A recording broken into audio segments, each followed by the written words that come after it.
What's up, guys? DRJ here, bringing you some CoD Modern Warfare 3 domination on Carbon. So, before we even get into this match, I will say that this thing, at least early on especially, plays out. Oh, it played out so bizarrely.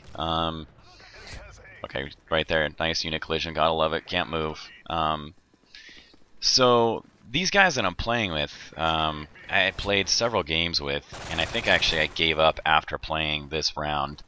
You know, there's a perfect example why.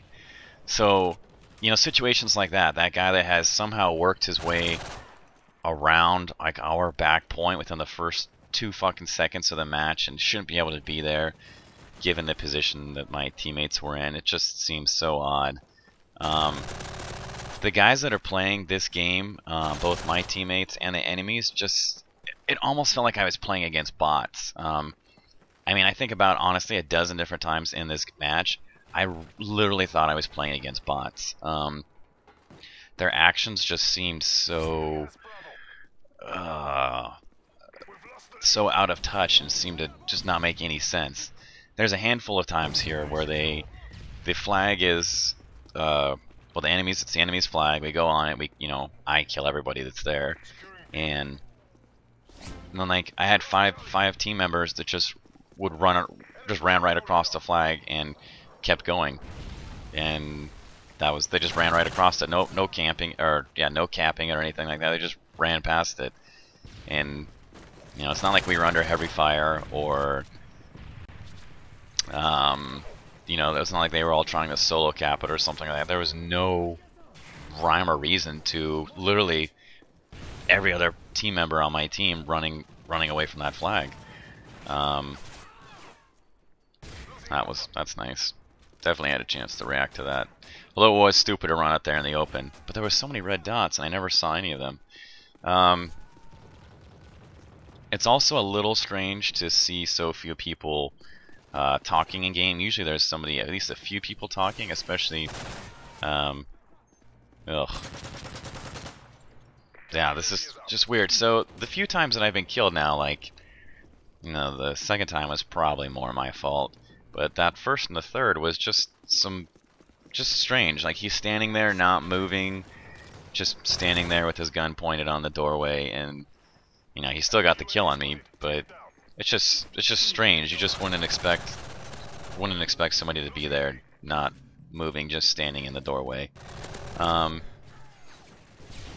I think was I 95'd again? No, I don't know what it was.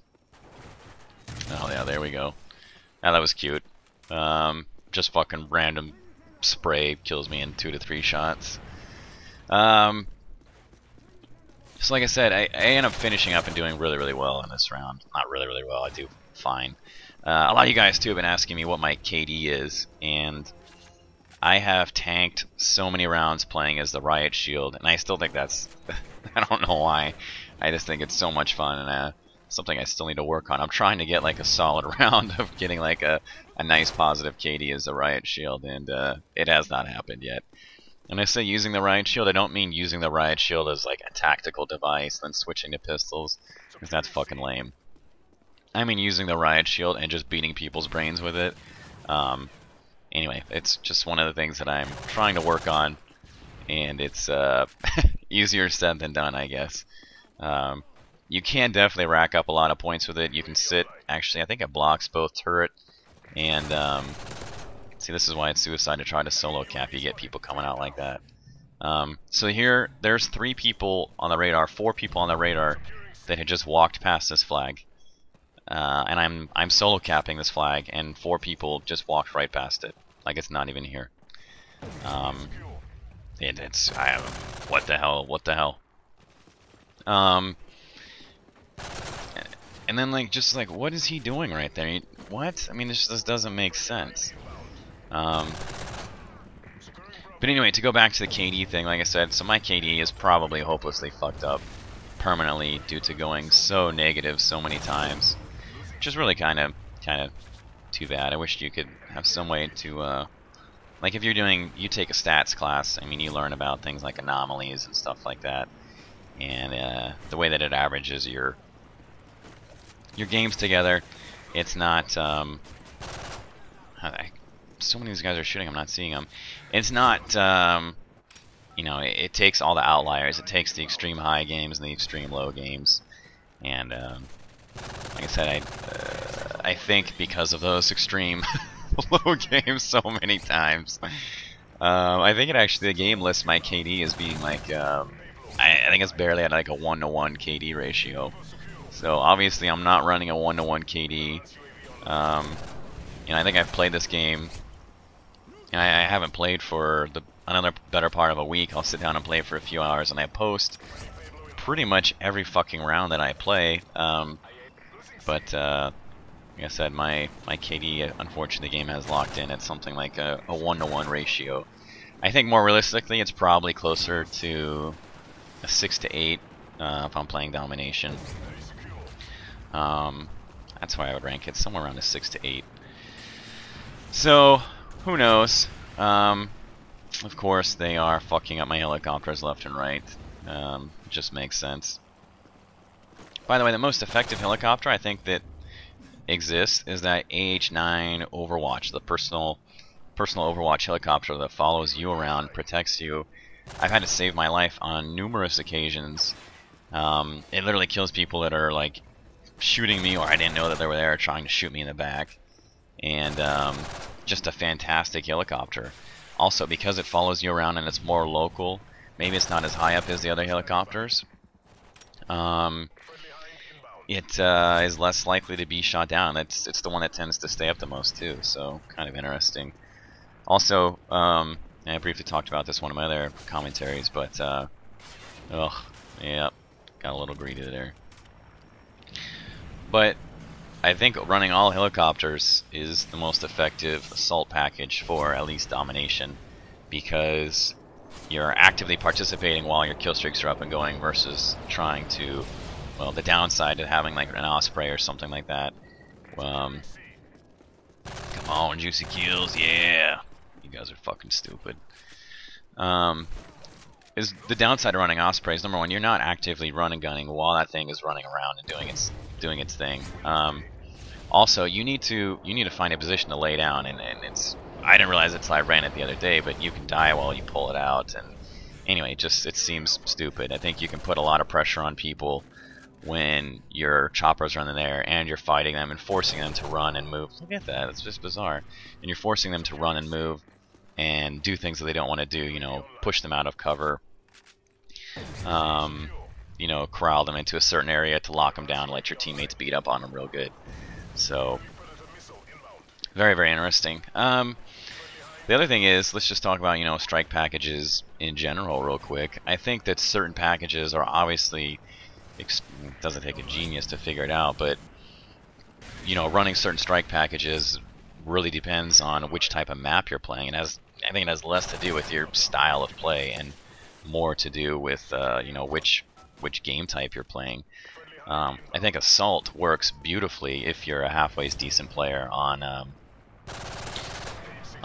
Domination, but I think running Assault on TDM, oh, that sucks. So I was pounding my knife key there. This happens sometimes. I don't know what the deal is. It just feels like my knife or guns are stuck, and like, I mean, that guy walked in, he was very slow. And I don't know if it's just like a delay on the animation. Look at these guys. It's just like, am I fighting bots? Look at the kill feed. That's just insane.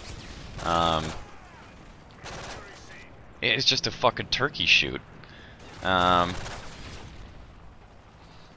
Anyway, yeah, my AH got that guy before I could. Anyway,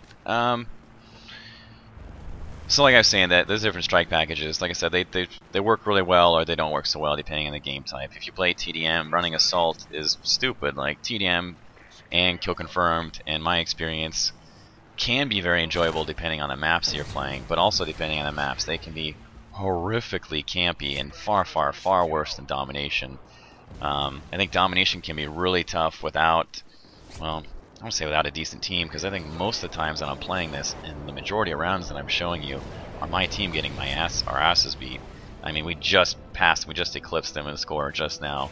So the entire game, you know, we've been getting beat. But like I said, a lot of the games that I'm showing, like my team's losing like 100 to 200. I mean, that's an ass beating. So, but anyway, like I said, depending on the map that you're playing, TDM or kill confirmed, chances are, like I said, that if you're playing it as assault, your choppers are going to get shot down because it's. I think there's a guy. Is there a guy right next? Yes, there is. Wow, that's insane. Oh yeah, that takes fucking skills. He knows there's people in there, so he's just lobbing fucking grenade after grenade through the door. Anyway, so yeah, specialist seems. Oh, God, that was so stupid. You know, sometimes you die and you get a little frustrated. You just run in there and pull a dingbat move. But like I said, you know, running specialist is probably the way to go on just about any other game type besides domination. You can still run it and do well on domination, but I think that you can rack up more kills and do more for your team by running probably either support or assault. So it was funny, like I felt like I died more than I saw, but you know, 60 and 8 is, like I said, it fits somewhere between my pretty average KD. I feel like that was a pretty average round. As you saw, I made a few mistakes and got gibbed quite a few times by sneaky little jerk faces. So just to show you guys too, like these are my usual things. You know, I get the Dominator, you know, most points capped, best KD, longest kill streak. So it's, you know, I feel like that's about as good as you can hope for in a match. Anyway, you know, stay tuned for more.